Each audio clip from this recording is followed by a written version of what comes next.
नमस्कार दोस्तों, मैं हूं आपका हमजुमान संजीव चौहान और आप इस वक्त बने हुए स्टेट मिरर हिंदी में। हमारे आज खास मेहमान हैं लेफ्टिनेंट कर्नल जीएस सोढ़ी साहब। सोढ़ी साहब, स्वागत है। जय हिंद संजीव जी। ये मेरा सौभाग्य है कि मैं आपके चैनल पर हूं। सोढ़ी साहब, आज हम लोग बात करेंगे पाकिस्तान और सऊदी अरब। इन्होंने एक नाटो जैसा है उसके जैसे समझौता किया है कि इन दोनों देशों में से किसी के भी ऊपर अगर ऑपरेशन सिंदूर जैसी जो भारत ने कार्रवाई पाकिस्तान पे की थी, उस तरह की कार्रवाई अगर आइंदा होती है तो भले ही किसी एक देश पे इस तरीके की कार्रवाई हो, मगर यह माना जाएगा इस समझौते के मुताबिक कि वो दोनों देशों के ऊपर ही इस तरीके की कार्रवाई हुई है। सवाल यह है कि पाकिस्तान ऑपरेशन सिंदूर के बाद भागा भागा क्यों घूम रहा है, और ये जो समझौता जिसको कि पाकिस्तान और सऊदी ने स्ट्रेटेजिक म्यूचुअल डिफेंस डील का नाम दिया है, इसके पीछे सब क्या कैलकुलेशन हो सकती है? संजीव जी, कई देशों के बीच में दो पक्षीय रक्षा संधियां होती हैं, इसमें कोई बड़ी बात नहीं है। लेकिन पाकिस्तान सऊदी अरेबिया की जो रक्षा संधि हुई है, इसमें एक क्लॉज है जो कि चिंता वाला क्लॉज है। और वो जो भाग या क्लॉज है वो ये है कि दोनों देशों में से किसी भी देश पे आक्रमण या हमला हुआ तो दूसरा देश उसकी सैनिक मदद देगा। अब इसको हमें सऊदी अरेबिया और पाकिस्तान के नजरिए से देखना होगा। जहां तक सऊदी अरेबिया की नजर से की बात है, सऊदी अरेबिया ने अमेरिका को एक बहुत बड़ा संदेश दिया है कि अब वो दूसरे देशों के साथ पार्टनरशिप करने के लिए तैयार है, जहां पे उसे कोई एक रक्षा काइंड ऑफ उसे श्योरिटी मिलेगी। क्योंकि अब तक ये माना जाता था, और ये बिल्कुल कागजों पे भी है, कि सऊदी अरेबिया पूरी तरह से अमेरिका पे निर्भर था अपनी रक्षा रिक्वायरमेंट्स के लिए। लेकिन पाकिस्तान के साथ ये रक्षा संधि करके, और पाकिस्तान एक परमाणु देश है, तो सऊदी अरेबिया ने पहली बात अमेरिका को बहुत बड़ा एक संदेश दे दिया है। दूसरा, पाकिस्तान के नजरिए से देखें तो पाकिस्तान को जब ऑपरेशन सिंदूर में मई के महीने में इसी साल भारत से भारी सैनिक विफलता मिली, तो पाकिस्तान अब नए नए देशों की तलाश में है जहां पे वो ये ऐसी रक्षा संधियां कर सके जिसमें ऐसा क्लॉज हो। हमने देखा जब ऑपरेशन सिंदूर का पहला भाग मई के महीने में इसी साल चल रहा था, सिर्फ 3 देश पाकिस्तान की मदद कर रहे थे: चीन, अजरबैजान और तुर्की। लेकिन अब क्योंकि पाकिस्तान ने सऊदी अरेबिया के साथ एक लिखित एक रक्षा संधि की है, और कोई भी चीज जब लिखित होती है तो उसका जो कानूनी अहमियत होती है बहुत ज्यादा हो जाती है। संजीव जी देखिए, मुंह से बयान देना, मुंह से आश्वासन देना, शब्दों से आश्वासन देना, ये अलग बात हो जाती है। लेकिन जब एक बार कागज पे हस्ताक्षर हो जाते हैं तो वो एक कानूनी बात हो जाती है और गहरी बात हो जाती है। तो भारत के लिए ये एक बड़ा चिंता का विषय है, इसमें कोई शक नहीं है। क्योंकि अब तक सऊदी अरेबिया के भारत के साथ बहुत अच्छे रिश्ते थे, बल्कि मैं कहूंगा पिछले 11 साल में अगर हम देखें प्रधानमंत्री नरेंद्र मोदी के कार्यकाल में, हमने देखा कैसे सऊदी अरेबिया और भारत के बीच में रिश्ते और गहरे हुए। लेकिन ये जो संधि हुई है, जो अचानक आज सवेरे से पूरी मीडिया में आ गई, और मतलब हम में से किसी को भी इसके बारे में कोई खबर नहीं थी, बल्कि दुनिया तक को खबर नहीं थी। और पाकिस्तान ने क्या किया, ये रक्षा संधि साइन करके अमेरिका को बताया, यानी कि साइन करने से पहले भी नहीं बताया अमेरिका को, कि कहीं अमेरिका अपना अड़ंगा ना डाले और ये संधि ना होने दे। चिंता की बात तो है, जैसे मैंने बताया है, क्योंकि जब एक बार चीज हस्ताक्षर हो जाती है, कागज पे हस्ताक्षर हो जाती है, उसकी कानूनी अहमियत हो जाती है। हमने देखा कि अगर एक मिनट बस, हमने देखा कि अ, रूस ने अब तक नाटो के किसी देशों पे हमला नहीं किया। क्यों नहीं किया है? क्योंकि नाटो के देशों में एक रक्षा संधि है, जो उनका आर्टिकल 5 या उनका जो एक 5वां क्लॉज है, वो ये कहता है कि नाटो के किसी देश पे हमला हुआ पूरे नाटो पे हमला माना जाएगा। तो रूस जैसी महाशक्ति ने नाटो के किसी छोटे देश पे भी हमला नहीं किया है। तो मेरे कहने का तात्पर्य ये है कि ये जब चीजें लिखित होती हैं तो उसकी अहमियत बढ़ जाती है। लेकिन इससे भारत को कुछ ज्यादा चिंता करने की बात नहीं है। चिंता की बात इसलिए नहीं है कि अगर हम अपनी सैनिक और आर्थिक प्रगति में और तीव्रता लाएंगे तो हमें इन चीजों से घबराने की बात नहीं है। लेफ्टिनेंट कर्नल सोढ़ी साहब, आपने कहा दो बातें। एक तो एक जगह कहा कि चिंता की बात नहीं है, और उससे पहले का चिंता की बात है। क्या पाकिस्तान की इतनी हिम्मत है कि अमेरिका की आंखों को बंद करके, कानों को उसके बंद करके, चुपचाप जाके अमेरिका को दरकिनार करके, नजरअंदाज करके सऊदी अरब से ये शांति समझौता, रक्षा समझौता या रक्षा शांति समझौता कराए, और अमेरिका पाकिस्तान को बख्श देगा क्या? वो भी सऊदी अरब के साथ, जो अमेरिका हमेशा खटकता रहता है जिसको। संजीव जी, जब मैंने कहा कि चिंता की बात, और चिंता की बात नहीं है, इसका मेरा मतलब ये था, चिंता की बात इसलिए कि एक जो संधि होती जब लिखित होती है तो वाकई में उसके मायने बहुत अलग हो जाते हैं और चिंता का विषय बन जाती है। लेकिन मैंने साथ में ये भी कहा, हमें चिंता करने की बात इसलिए नहीं होनी चाहिए अगर हम अपनी आर्थिक और सैनिक जो तरक्की है या तीव्रता है उसमें अगर हम तेजी लाते हैं तो हम ऐसे चुनौतियों से सामना कर पाएंगे।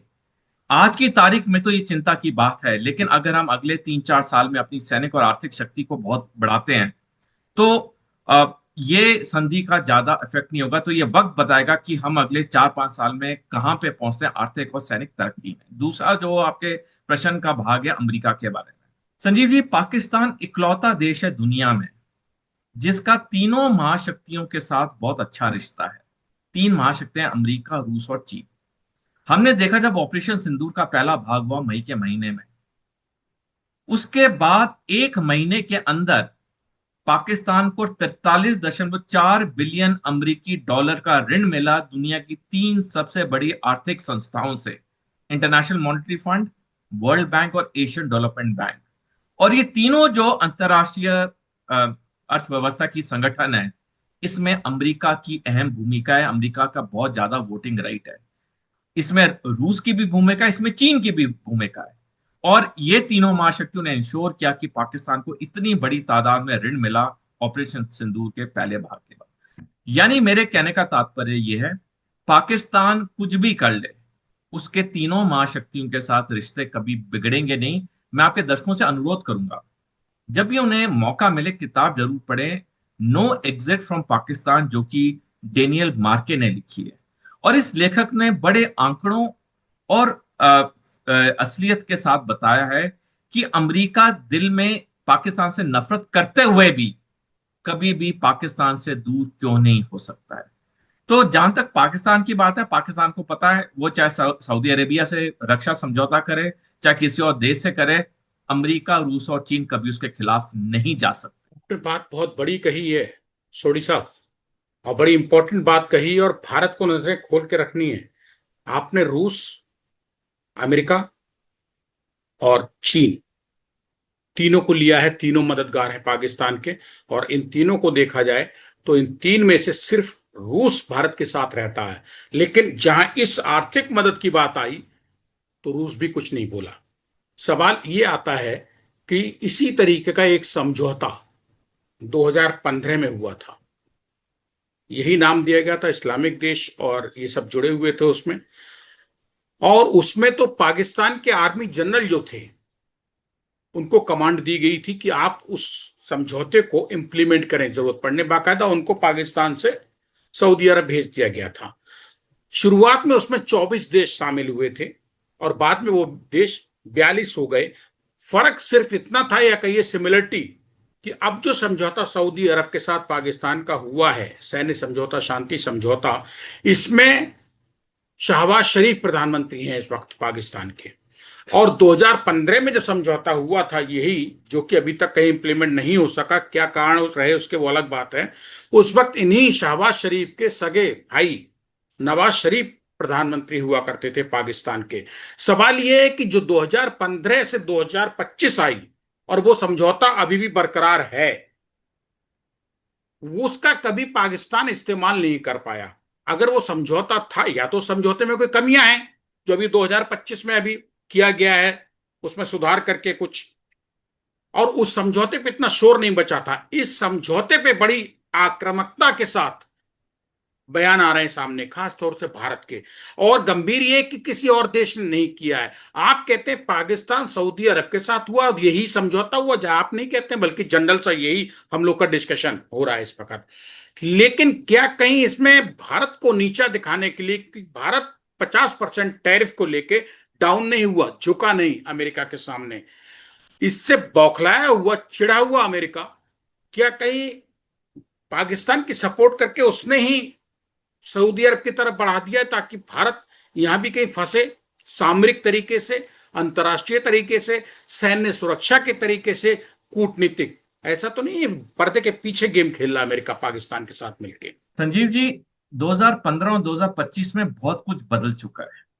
और दो जो सबसे बड़ी चीजें बदली हैं 10 साल में, पहला ये है कि जिस तरह से इसराइल और हमास का ये युद्ध, अब 2 साल तकरीबन होने वाले हैं अगले महीने, और ये जो बड़ा युद्ध है जिसे अभी परसों ही संयुक्त राष्ट्र ने जेनोसाइड के नाम से घोषित किया है, इस युद्ध ने सारे इस्लामिक और मुस्लिम देशों को एक तौर से इकट्ठा कर दिया जो कि बटे हुए थे।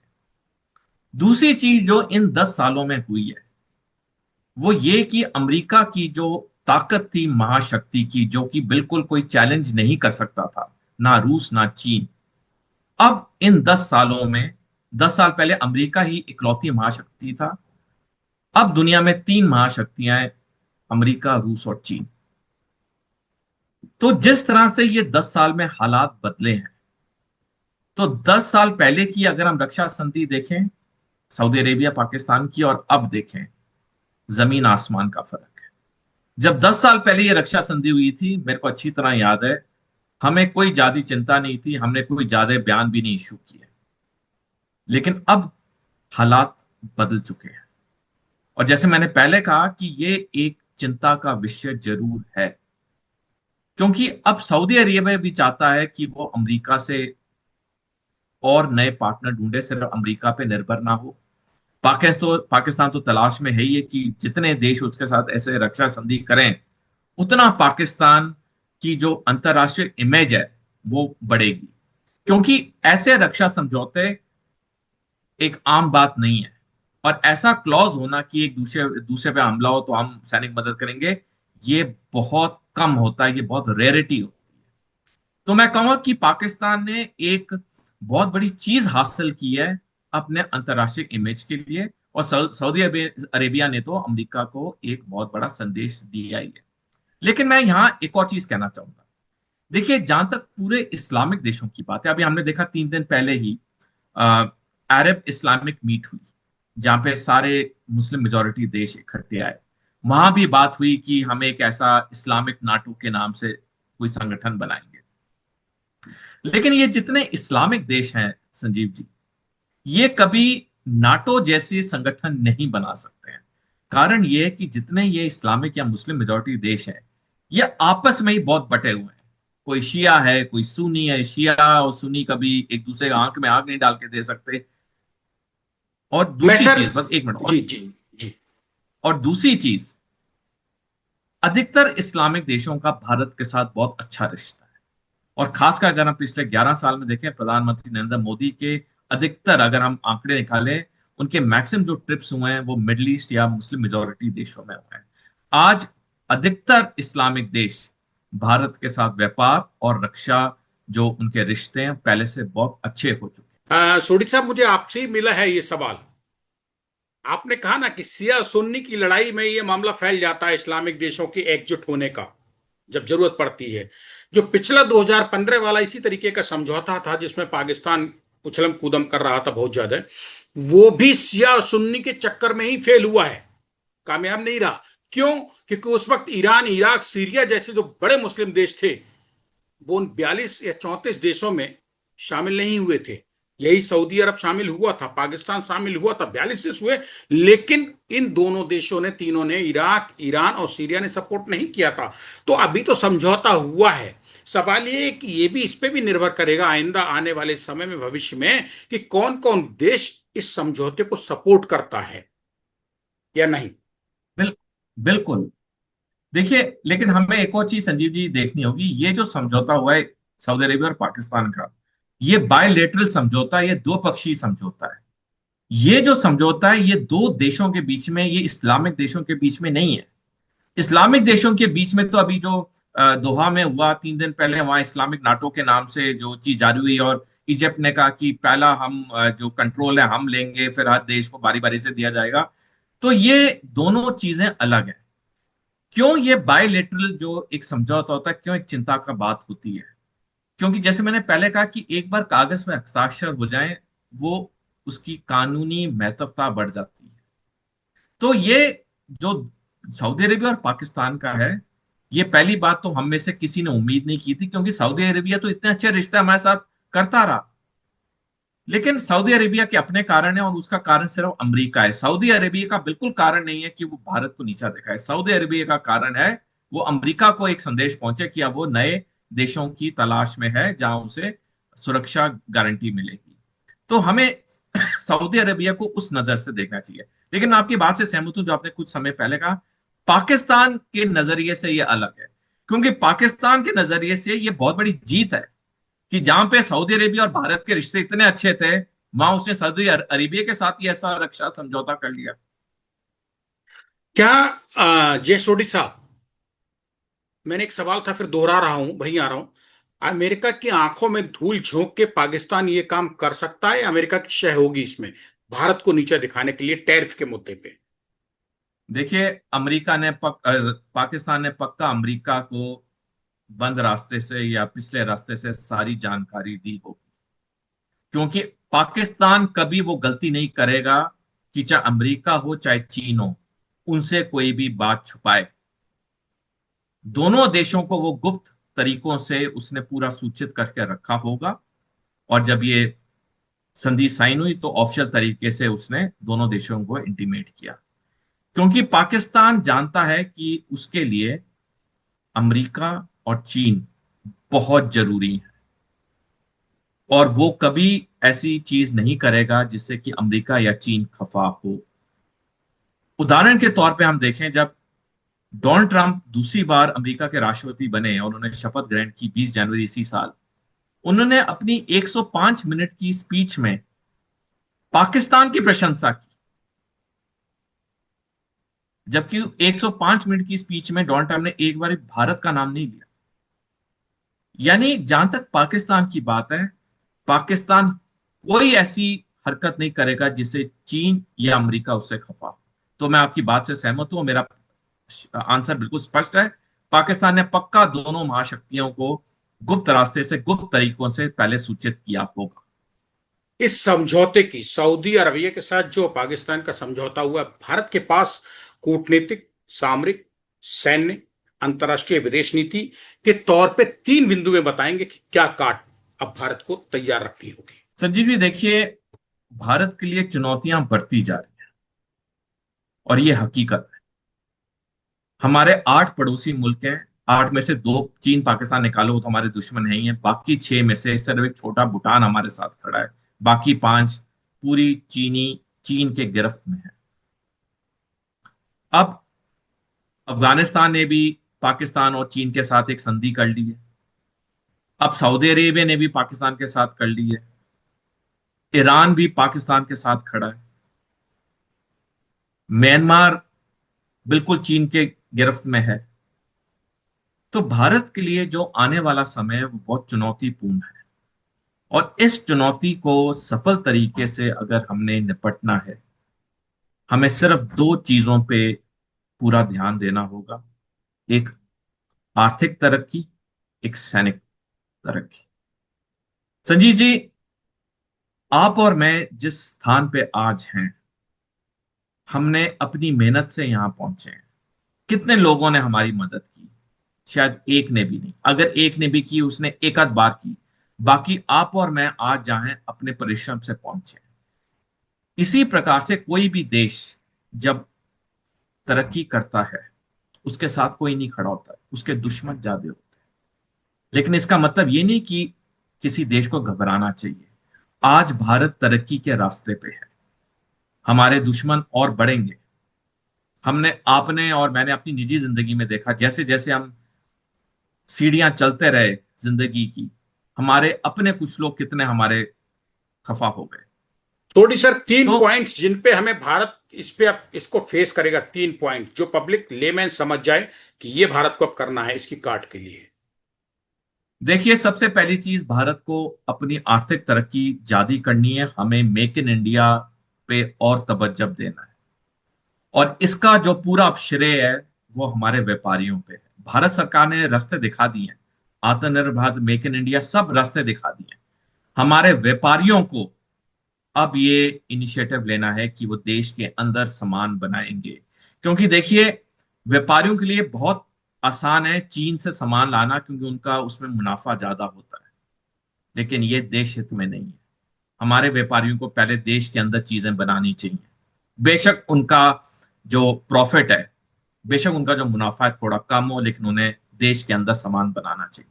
दूसरा, भारत के नागरिकों को जहां तक हो सके उन्हें देश का बना हुआ सामान खरीदना चाहिए। बेशक थोड़ा महंगा हो, लेकिन भारत में बना हुआ सामान खरीदना चाहिए। और इसके साथ भारत के नागरिकों को भारत के पर्यटक की जगहों पे जाना चाहिए। अगर हम आंकड़े देखें, हमारा डोमेस्टिक टूरिज्म ही बहुत कम हो गया। हमारे अधिकतर नागरिक विदेश में जाना चाहते हैं छुट्टियों के लिए। क्योंकि जितना हम अपने देश के अंदर पर्यटन करेंगे, उतनी हमारी देश की अर्थव्यवस्था और मजबूत होगी। और तीसरी चीज, हमें सैनिक तरक्की में बहुत इजाफा देना होगा। चीजें जैसे आर्टिफिशियल इंटेलिजेंस, जैसे large language models, cyber warfare, इस पे हमें और तवज्जो देना होगा। क्योंकि यही चीजें हैं जो आधुनिक युद्धों में बहुत काम आएंगी। लेफ्टिनेंट कर्नल जे सोडी साहब, क्या भारत को इस समझौते की भनक नहीं लग पाई? इस समझौते की भारत के पास अगर भनक लग जाती तो कोई काट थी क्या? भारत रोक सकता था। संजीव जी, देखिए, जहां तक भारत को भनक की बात है, मेरे को तो नहीं लगता, क्योंकि मैं तो काफी अध्ययन करता हूँ, काफी किताबें, न्यूज़पेपर पढ़ता हूँ, काफी शोज देखता हूँ, आपका पॉडकास्ट तो रेगुलरली देखता हूँ, काफी न्यूज चैनल्स भी देखता हूँ, भारत के भी विदेश के भी। मेरे को तो पिछले मैं कहूंगा, अगर मैं 3 महीने का समय भी लूं, कहीं पे भी एक बार भी मेरे को इसके बारे में कहीं मेंशन नहीं आया। तो ये भनक तो हमें बिल्कुल नहीं थी। और अगर हमें भनक होती भी तो हम कर क्या पाते, क्योंकि ये तो दो देशों का अपना मामला है। ये दो दो देशों ने अपने आप उसको डिसाइड किया है। तो अगर हमें भनक नहीं भी थी या थी, इससे हम कर कुछ नहीं पाते, क्योंकि ये दो देशों का ये अपना अंदरूनी मामला था जो उन्होंने डिसाइड किया कि हम ये संधि करेंगे। सोडी साहब, क्या पाकिस्तान को अंदाजा हो गया था, समझ चुका है, भांप चुका है वो जमीन पे खड़े होके कि ऑपरेशन सिंदूर जैसा ही अगर हल्का सा भी अब ट्रेलर भारत ने दिखाया तो वो झपट झेल नहीं पाएगा? और उस हल्के से ऑपरेशन सिंदूर की लपटों में झुलसा हुआ पाकिस्तान मरहम अपने बदन पे लगाने को पहुंचा है सऊदी अरब के पास, ताकि आइंदा कहीं हल्की सी भी अगर हनक दिखाई भारत ने तो फिर पाकिस्तान बेबस हो जाएगा। संजीव जी, 1947 से, जब से हम आजाद हुए, पाकिस्तान एक नए देश के रूप में उभरा। हमारी पाकिस्तान के साथ 5 सैनिक मुठभेड़ हुई हैं। 1947 से 49 जम्मू कश्मीर में, 65 की लड़ाई, 71 की लड़ाई, 99 का कारगिल युद्ध, और अब 2025 का ऑपरेशन सिंदूर। और पांचों सैनिक झड़पों ने में भारत विजय होकर निकला है।